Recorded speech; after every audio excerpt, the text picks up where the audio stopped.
नमस्कार प्रिय दर्शकों, आज हम एक ऐसी साधना के बारे में बात करेंगे जो व्यक्ति द्वारा पूछे गए हर प्रश्न का उत्तर उस व्यक्ति को आकर बताकर जाती है।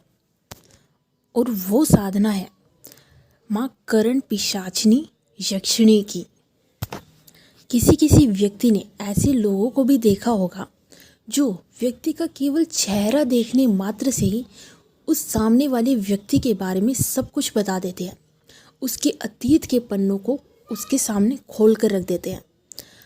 उस व्यक्ति के अतीत के बारे में, उसके वर्तमान के बारे में कि अब उस व्यक्ति के साथ क्या चल रहा है, क्या हो रहा है, उस व्यक्ति को उस बारे में सब कुछ बता देते हैं। वो बातें जो केवल उसके परिवारजन, मित्र या फिर केवल वही व्यक्ति जानता है, क्योंकि उस व्यक्ति ने इस सिद्धि को प्राप्त किया होता है। ये वह सिद्धि है जिसे हर कोई सिद्ध नहीं कर सकता। इस सिद्धि को सिद्ध करने के लिए बहुत ही साधना करने की आवश्यकता होती है। करण पिशाचिनी वो यक्षिणी है जो आपके द्वारा पूछे गए सवालों का जवाब देकर जाती है। इस साधना को जब आप सिद्ध कर लेते हैं तो ये यक्षिणी आपके कानों में ही वास कर जाती है। और जब आप इनसे कोई भी प्रश्न पूछते हैं तब ये आपको उन प्रश्नों का उत्तर दे देती है। उदाहरण के लिए मैं आपको बताती हूँ, जैसे आपने उस यक्षिणी को सिद्ध करने के पश्चात उससे प्रश्न किया कि मुझे बताओ कि ये व्यक्ति मेरे बारे में क्या सोच रहा है, तो वो यक्षिणी आपको उसी समय उस सवाल का उत्तर देगी।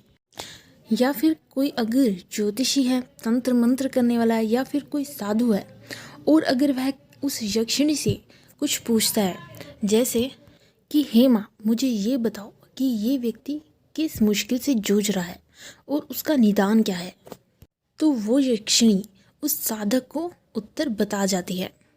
लेकिन इन यक्षिणी साधनाओं का उपयोग कभी भी गलत कार्य के लिए नहीं करना चाहिए। और साथ ही साथ अगर आप केवल अपने स्वार्थ के लिए या फिर कुछ गलत नियत से इस साधना को सिद्ध करना चाहते हैं तो ये साधना आपकी कभी सिद्ध नहीं हो पाएगी। इसीलिए अपनी नियत को हमेशा शुद्ध रखें। साथ ही साथ ये यक्षिणी व्यक्ति के वर्तमान या फिर भूतकाल को ही बता पाती है। ये यक्षिणी व्यक्ति के भविष्य के बारे में कुछ भी नहीं बता सकती। और अगर कोई व्यक्ति इस साधना को सिद्ध करना चाहता है तो मैं आपको मंत्र बता रही हूँ। ओम ह्रीं चह चह कमल्यके गत्य पिंडम पिशाचिके स्वाहा। इस दिए गए मंत्र को प्रतिदिन सूर्योदय तथा सूर्यास्त के समय 1008 की संख्या में 21 दिन तक लगातार जाप करना चाहिए।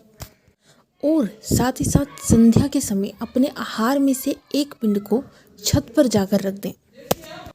इस मंत्र का जाप और यह कर्म करने से आपकी यक्षिणी साधना सिद्ध हो जाती है। और फिर यह यक्षिणी साधक के कानों में आकर वास कर जाती है और साधक द्वारा पूछे गए प्रश्नों का उत्तर उसके कान में ही बताती रहती है। लेकिन इस बात का भी खास ध्यान रखें कि इन यक्षिणियों का चिंतन करते समय इनका ध्यान केवल माँ, बहन, बेटी या फिर मित्र के रूप में ही करें। लेकिन अगर कोई व्यक्ति इन यक्षिणियों का चिंतन प्रेयसी या फिर प्रेमी या फिर पत्नी के रूप में करता है तो उन व्यक्तियों को बहुत ही घोर कष्टों का सामना करना पड़ता है।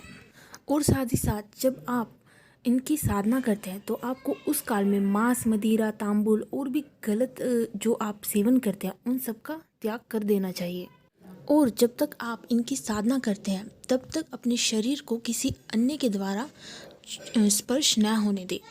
इनकी साधना व्यक्ति को नित्य प्रतिदिन स्नान आदि कर कर ही करनी चाहिए। किसी एकांत स्थान में मृग चर्म पर बैठकर यह साधना करें और अपनी साधना में कोई भी व्यवधान ना पड़ने दें। और भी ऐसी वीडियोस जानकारी पाने हेतु हमारे चैनल को सब्सक्राइब करें। वीडियो देखने के लिए आपका बहुत बहुत धन्यवाद। जय जगन्नाथ जी।